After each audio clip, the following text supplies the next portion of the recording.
भारत माता की। भारत माता की। भारत माता की। सरदार साहब की ओजस्व वाणी स्टैच्यू ऑफ यूनिटी के समीप ये भव्य कार्यक्रम एकता नगर का ये विहंगम दृश्य और यहां हुई शानदार परफॉर्मेंसेस, ये मिनी इंडिया की झलक, सब कुछ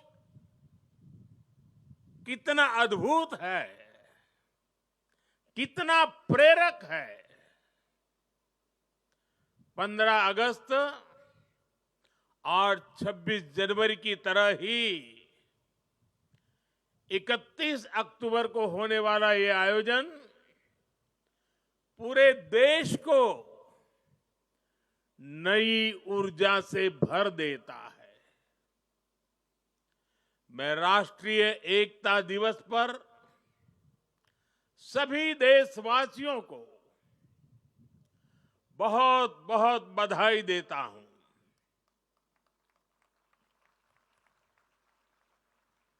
साथियों, इस बार का राष्ट्रीय एकता दिवस अद्भुत संयोग लेकर आया है।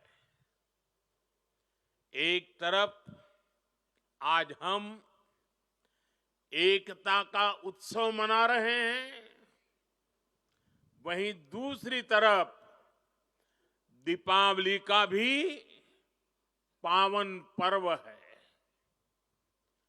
दीपावली दीपों के माध्यम से पूरे देश को जोड़ती है, पूरे देश को प्रकाशमय कर देती है। और अब तो दीपावली का पर्व भारत को दुनिया से भी जोड़ रहा है। अनेक देशों में इसे राष्ट्रीय उत्सव की तरह मनाया जा रहा है। मैं देश और दुनिया में बसे सभी भारतीयों को, भारत के शुभचिंतकों को दीपावली की अनेक अनेक शुभकामनाएं देता हूं।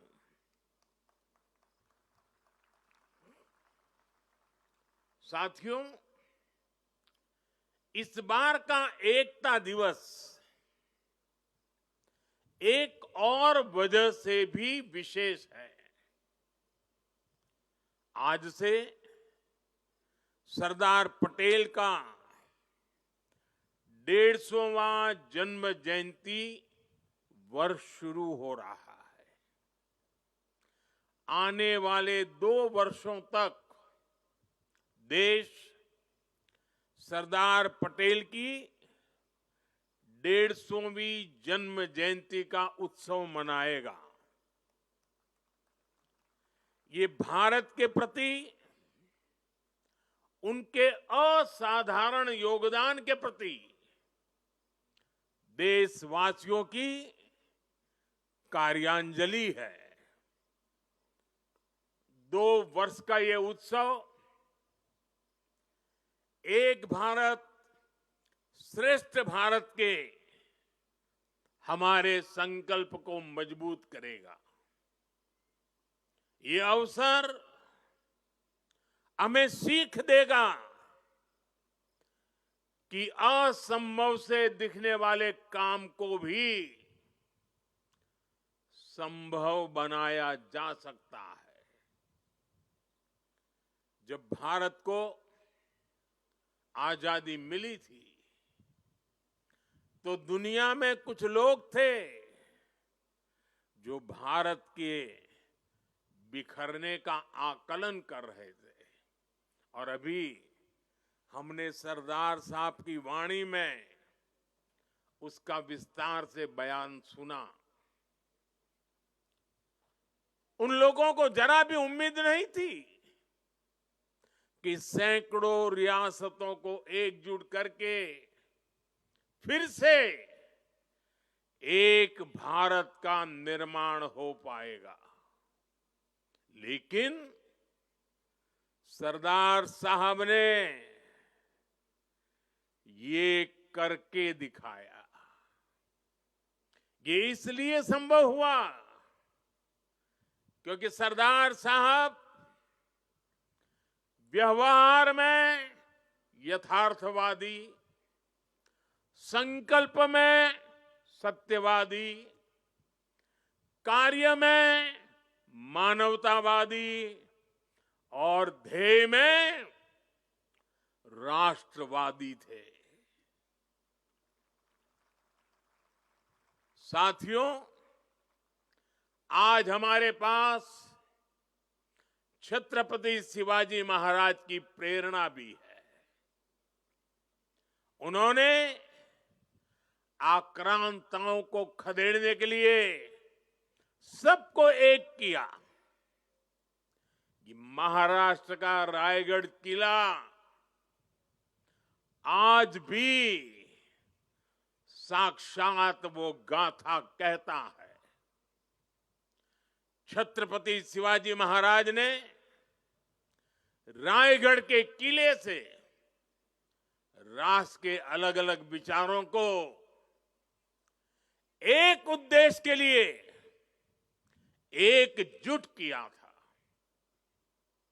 आज यहां एकता नगर में हम रायगढ़ के उस ऐतिहासिक किले के उसकी छवि हमारे सामने प्रेरणा का प्रतीक बन के खड़ी है। रायगढ़ किला सामाजिक न्याय, देशभक्ति और राष्ट्र प्रथम के संस्कारों की पवित्र भूमि रहा है। आज इसी पृष्ठभूमि में हम विकसित भारत के संकल्प की सिद्धि के लिए यहां एकजुट हुए हैं। साथियों, बीते 10 वर्ष तक भारत की एकता और अखंडता के लिए ये कालखंड अभूतपूर्व उपलब्धियों से भरा रहा है। आज सरकार के हर काम, हर मिशन में राष्ट्रीय एकता की प्रतिबद्धता दिखती है। इसका एक बड़ा उदाहरण है हमारा ये एकता नगर। यहां स्टैच्यू ऑफ यूनिटी है और इसके सिर्फ नाम में यूनिटी है ऐसा नहीं है, इसके निर्माण में भी यूनिटी है। इसको बनाने के लिए पूरे देश के कोने कोने से, देश के किसानों के पास से खेत में उपयोग किए औजार का लोहा पूरे देश से यहां लाया गया, क्योंकि सरदार साहब लोह पुरुष थे, किसान पुत्र थे। इसलिए लोहा, और वो भी खेत में उपयोग किए औजार वाला लोहा, यहां लाया गया। यहां देश के हर कोने से वहां की मिट्टी लाई गई है। इसका निर्माण स्वयं में एकता की अनुभूति कराता है। यहां पर एकता नर्सरी बनी है, यहां विश्व वन है जहां दुनिया के हर महाद्वीप के पेड़ पौधे हैं। यहां चिल्ड्रन न्यूट्रिशन पार्क हैं, जहां पूरे देश की हेल्दी फूड हैबिट्स के दर्शन एक ही जगह पर होते हैं। यहां आरोग्य वन है, जहां देश की अलग हिस्सों की आयुर्वेद परंपरा का, पौधों का समावेश है। इतना ही नहीं, यात्रियों के लिए यहां एकता मॉल भी है, जहां देश भर के हैंडीक्राफ्ट्स एक ही छत के नीचे मिलते हैं। और साथियों, ये एकता मॉल सिर्फ यहीं पर है ऐसा नहीं, हम देश के हर राज्य की राजधानी में एकता मॉल के निर्माण को प्रोत्साहन दे रहे हैं। एकता का यही संदेश हर वर्ष होने वाली एकता दौड़ से भी मजबूत होता है। साथियों, एक सच्चे भारतीय होने के नाते हम सभी का कर्तव्य है कि हम देश की एकता के हर प्रयास को सेलिब्रेट करें, उत्सव उमंग से भर दे। ऊर्जा, आत्मविश्वास, हर पल नए संकल्प, नई उम्मीद, नए उमंग, यही तो सेलिब्रेशन है। जब हम भारत की भाषाओं पर बल देते हैं, उससे भी एकता की एक मजबूत कड़ी हमें जोड़ती है। नई राष्ट्रीय शिक्षा नीति में हमने भारतीय भाषाओं में पढ़ाई पर विशेष बल दिया है। और आप सबको पता है, और देश ने गौरव भी अनुभव किया, दुनिया भर में उसे उत्सव के रूप में बनाया गया। वो कौन सा निर्णय था? हाल में ही सरकार ने मराठी भाषा, बांग्ला भाषा, असमिया भाषा, पाली भाषा और प्राकृत भाषा, इन भाषाओं को शास्त्रीय भाषाओं का दर्जा दिया है। सरकार के इस फैसले का सभी ने दिल से स्वागत किया है। और हम हमारी भाषा को मातृभाषा कहते हैं। और जब मातृभाषा का सम्मान होता है ना, तो हमारी अपनी माता का भी सम्मान होता है, हमारी धरती माता का सम्मान होता है, और हमारी भारत माता का सम्मान होता है। भाषा की तरह ही आज देश भर में चल रहे कनेक्टिविटी के काम, जोड़ने के काम भी देश की एकता को मजबूत कर रहे हैं। रेल हो, रोड हो, हाईवे हो और इंटरनेट जैसे आधुनिक इंफ्रास्ट्रक्चर ने गांव को शहरों से जोड़ा है। जब कश्मीर और नॉर्थ ईस्ट की राजधानियां रेल से जुड़ती हैं, जब लक्षद्वीप और अंडमान निकोबार द्वीप अंडर सी केबल से तेज इंटरनेट से जुड़ते हैं, जब पहाड़ों पर लोग मोबाइल नेटवर्क से जुड़ते हैं, तब विकास की दौड़ में पीछे छूट जाने का भाव समाप्त हो जाता है आगे बढ़ने की नई ऊर्जा अपने आप जन्म लेती है। देश की एकता का भाव सशक्त होता है। साथियों, पहले की सरकारों की नीतियों में और नीयत में भेदभाव का भाव भी देश की एकता को कमजोर करता रहा है। बीते 10 वर्षों में देश में सुशासन के नए मॉडल ने भेदभाव की हर गुंजाइश समाप्त की है। हमने सबका साथ, सबके विकास का रास्ता चुना है।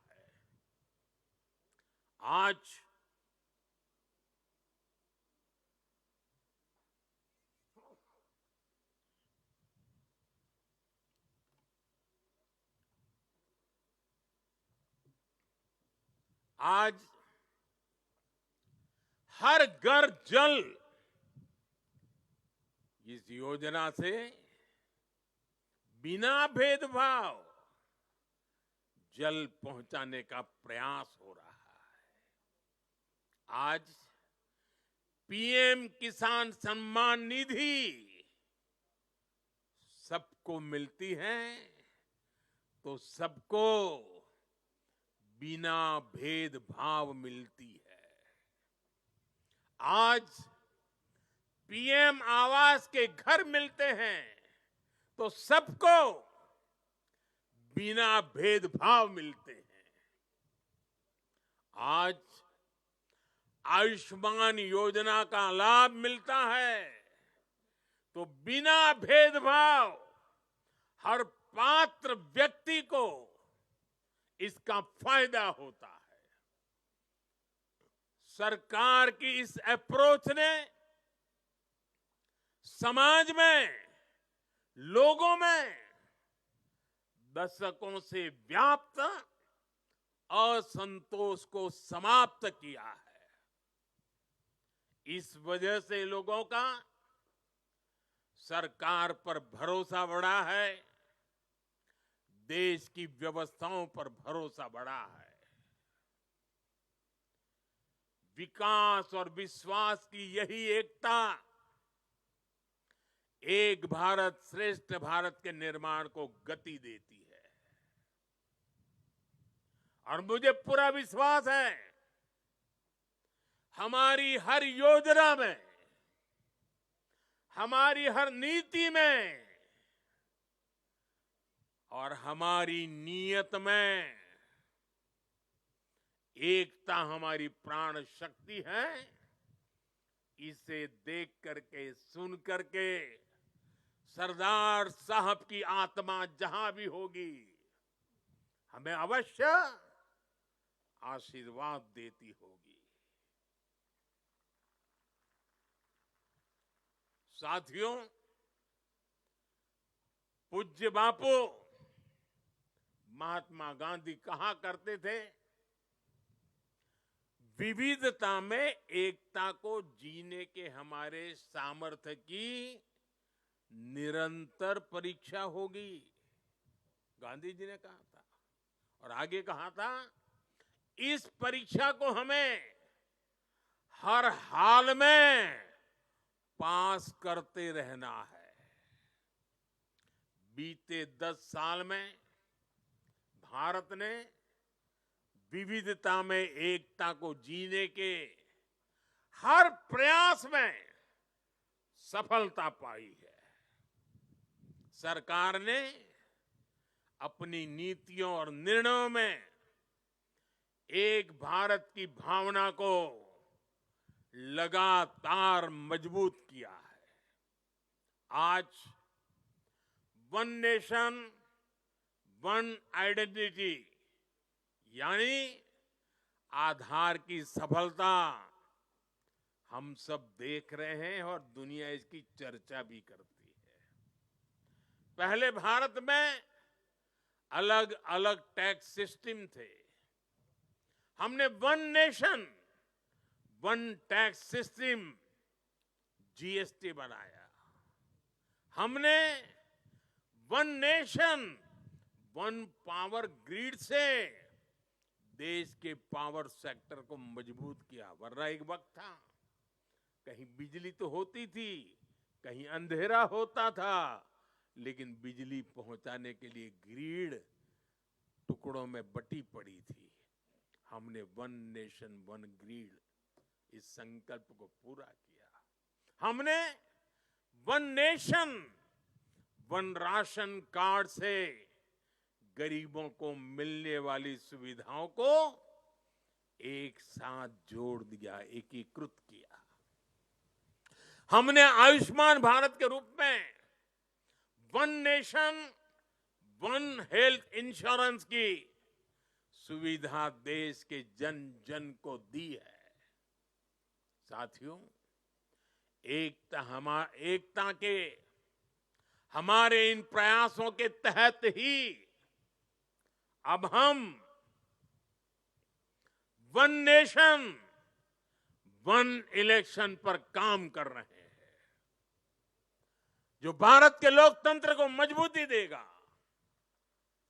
जो भारत के संसाधनों का ऑप्टिमम आउटकम देगा और देश विकसित भारत के सपने को पार करने में और नई गति प्राप्त करेगा, समृद्धि प्राप्त करेगा। भारत आज one nation one civil code यानी सेकुलर सिविल कोड की तरफ भी बढ़ रहा है। और मैंने लाल किले से इस बात का जिक्र किया था।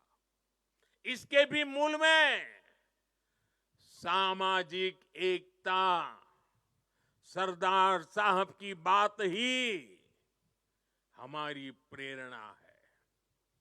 इससे अलग अलग सामाजिक वर्गों में भेदभाव की जो शिकायत रहती है, उसे दूर करने में मदद मिलेगी। देश की एकता और मजबूत होगी, देश और आगे बढ़ेगा, देश एकता से संकल्पों को सिद्ध करेगा। साथियों, आज पूरे देश को खुशी है कि आजादी के 7 दशक बाद देश में एक देश एक संविधान का संकल्प भी पूरा हुआ है। सरदार साहब की आत्मा को मेरी ये सबसे बड़ी श्रद्धांजलि है। देशवासियों को पता नहीं है 70 साल तक बाबा साहब आंबेडकर का संविधान पूरे देश में लागू नहीं हुआ था। संविधान की माला जपने वालों ने संविधान का ऐसा घोर अपमान किया था। कारण क्या था? जम्मू कश्मीर में आर्टिकल 370 की दीवार, आर्टिकल 370 जो देश में दीवार बन के खड़ी थी, संविधान को यहां रोक देती थी, वहां के लोगों के अधिकारों से उनको वंचित रखती थी। वो धारा 370 को हमेशा हमेशा के लिए जमीन में गाड़ दिया गया है। पहली बार वहां इस विधानसभा चुनाव में बिना भेदभाव को वोट डाले गए। पहली बार जम्मू कश्मीर में मुख्यमंत्री ने आजादी के 75 साल के बाद पहली बार भारत के संविधान की शपथ ली है। ये दृश्य अपने आप में भारत के संविधान निर्माताओं को अत्यंत संतोष देता होगा, उनकी आत्मा को शांति मिलती होगी और ये भी संविधान निर्माताओं के प्रति हमारी नम्र श्रद्धांजलि है। मैं इसे भारत की एकता के लिए एक बहुत बड़ा और बहुत ही मजबूत पड़ाव मानता हूं। जम्मू कश्मीर की देशभक्त जनता ने अलगाव और आतंक के बरसों पुराने एजेंडे को खारिज कर दिया है। उन्होंने भारत के संविधान को, भारत के लोकतंत्र को विजयी बनाया है। अपने अपने वोट से 70 साल से चल रहे अपप्रचार को ध्वस्त कर दिया है। मैं आज राष्ट्रीय एकता दिवस पर जम्मू कश्मीर के देशभक्त लोगों को, भारत के संविधान पर सम्मान करने वाले लोगों को बहुत ही आदरपूर्वक सैल्यूट करता हूं। साथियों, बीते 10 साल में भारत ने ऐसे अनेक मुद्दों का समाधान किया है जो राष्ट्रीय एकता के लिए खतरा थे। आज आतंकियों के आकाओं को पता है कि भारत को नुकसान पहुंचाया तो भारत उन्हें छोड़ेगा नहीं। आप नॉर्थ ईस्ट में देखिए कितने बड़े संकट थे। हमने संवाद से, विकास और विश्वास से अलगाव की आग को शांत किया। बोडो समझौते ने असम में 50 सालों का विवाद खत्म किया है। ब्रू रियांग एग्रीमेंट, इसके कारण हजारों विस्थापित लोग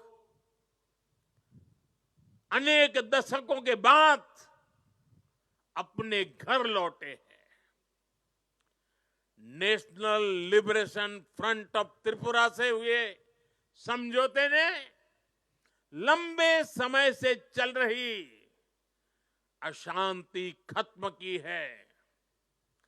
असम और मेघालय के बीच के सीमा विवाद को काफी हद तक हम सुलझा चुके हैं। साथियों, जब 21वीं सदी का इतिहास लिखा जाएगा तो उसमें एक स्वर्णिम अध्याय होगा कि कैसे भारत ने दूसरे और तीसरे दशक में नक्सलवाद जैसी भयानक बीमारी को जड़ से उखाड़ दिखाया, उखाड़ करके फेंका। आप याद करिए वो समय जब नेपाल के पशुपति से भारत के तिरुपति तक रेल कॉरिडोर बन चुका था। जिस जनजातीय समाज ने भगवान बिरसा मुंडा जैसे देशभक्त दिए, जिन्होंने हमारे सीमित संसाधनों के बावजूद भी देश के हर कोने में मेरे आदिवासी भाई बहनों ने आजादी के लिए अंग्रेजों से मुकाबला किया, ऐसे जनजातीय समाज में सोची समझी साजिश के तहत नक्सलवाद के बीज बो गए, नक्सलवाद की आग भड़काई गई। ये नक्सलवाद भारत की एकता और अखंडता के लिए बहुत बड़ी चुनौती बन गया था। मुझे संतोष है कि बीते 10 साल के अथक प्रयासों से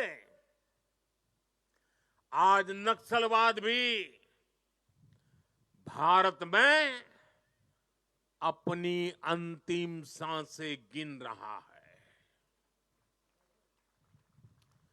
आज मेरा आदिवासी समाज उसे भी दशकों से जो प्रतीक्षा थी, वो विकास उसके घर तक पहुंच रहा है और इससे बेहतर भविष्य का विश्वास भी पैदा हुआ है। साथियों, आज हमारे सामने एक ऐसा भारत है जिसके पास दृष्टि भी है, दिशा भी है। इतना ही नहीं, इसके साथ जो जरूरी है, दृष्टि हो, दिशा हो, लेकिन उसे जरूरत होती है दृढ़ता की। आज देश के पास दृष्टि है, दिशा है और दृढ़ता भी है। ऐसा भारत जो सशक्त भी है, ऐसा भारत जो समावेशी भी है, ऐसा भारत जो संवेदनशील भी है, ऐसा भारत जो सतर्क भी है, जो विनम्र भी है और विकसित होने की राह पर भी है।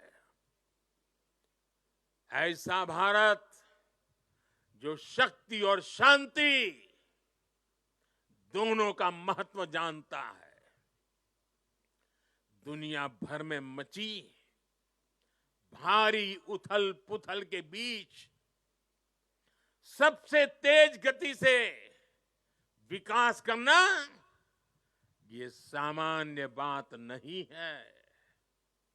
जब अलग अलग हिस्सों में युद्ध हो रहे हो, तब युद्ध के बीच बुद्ध के संदेशों का संचार करना सामान्य नहीं है। जब दुनिया के अलग अलग देशों में रिश्तों का संकट है, तब भारत का विश्व बंधु बनकर उभरना सामान्य नहीं है। जब दुनिया में एक देश की दूसरे देश से दूरी बढ़ रही है, तब दुनिया के देश भारत से निकटता बढ़ा रहे हैं। ये सामान्य नहीं है, ये नया इतिहास रचा जा रहा है। आखिर भारत ने ऐसा क्या किया है? साथियों, आज दुनिया देख रही है कि भारत कैसे अपने संकटों का दृढ़ता के साथ समाधान कर रहा है।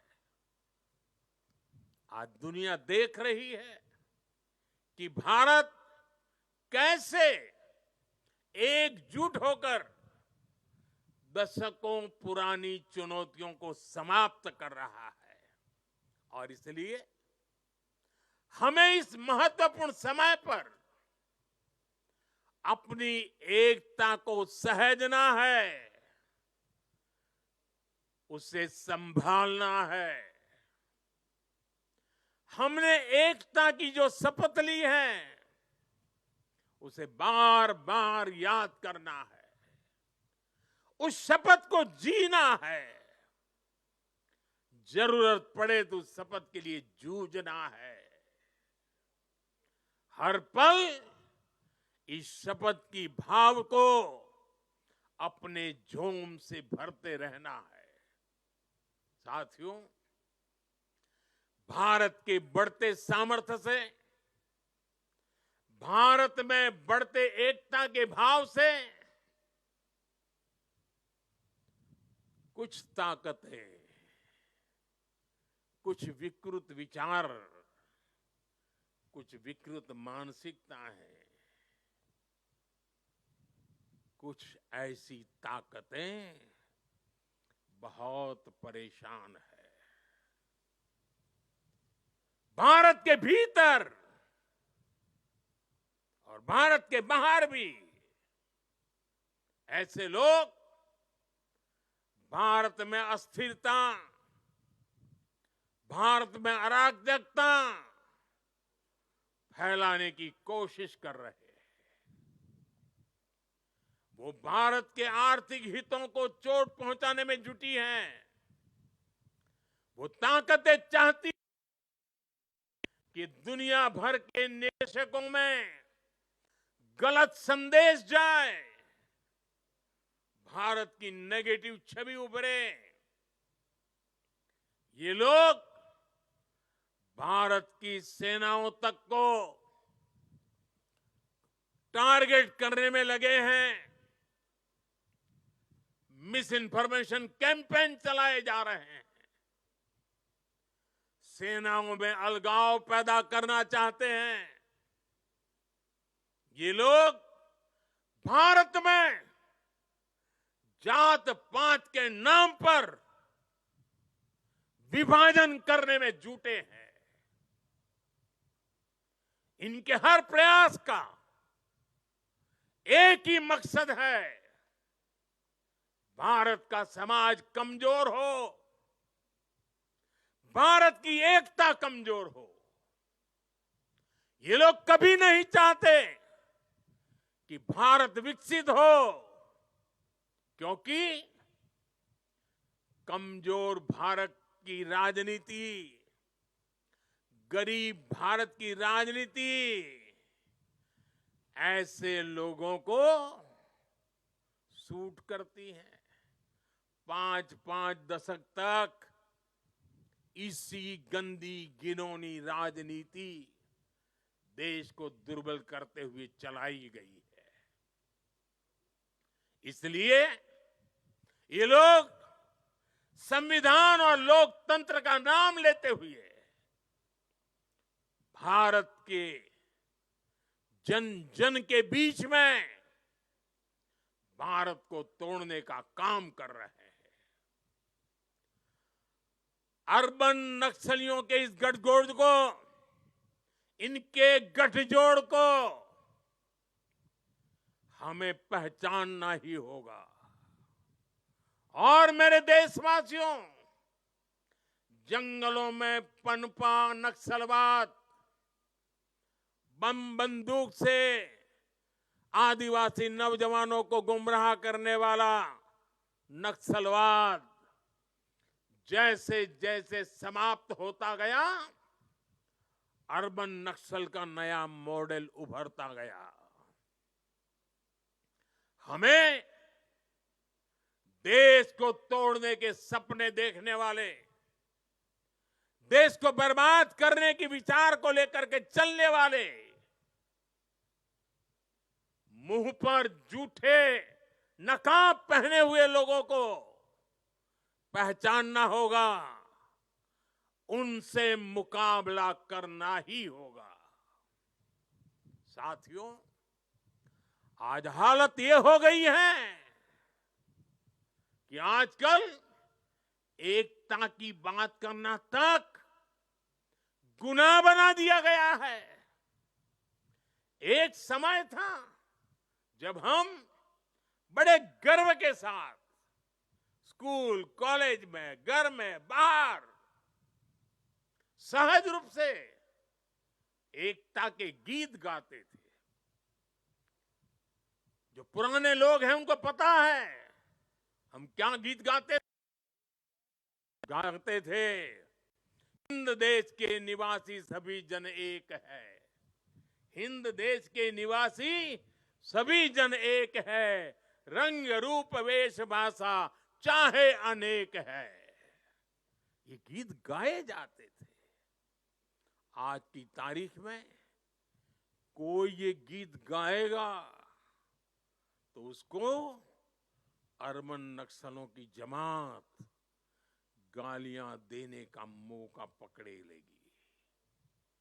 और आज कोई अगर कह दें कि एक है तो सेफ है, तो ये लोग एक है तो सेफ है उसको भी गलत तरीके से परिभाषित करने में लगेंगे।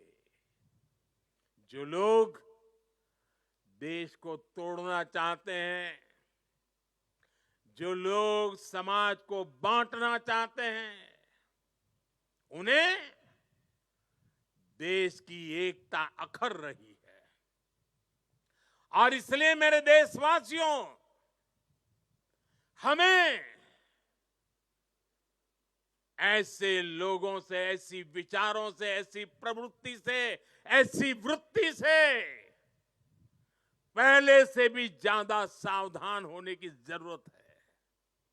हमें सावधान रहना है।